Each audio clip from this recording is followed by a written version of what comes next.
फसबागे गोरिया ओही दिन खैबो सल फसबागे गोरिया ओने जैतो डोलिया ने लसबागे गोरिया ओने जैतो डोलिया ने लसबागे गोरिया ओही दिन खैबो सल फसबागे गोरिया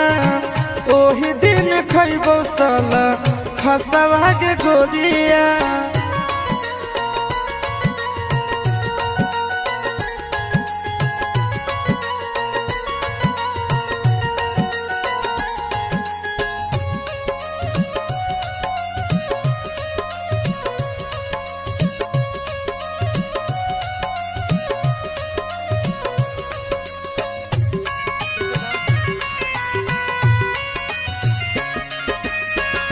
आँखी के सोझा हम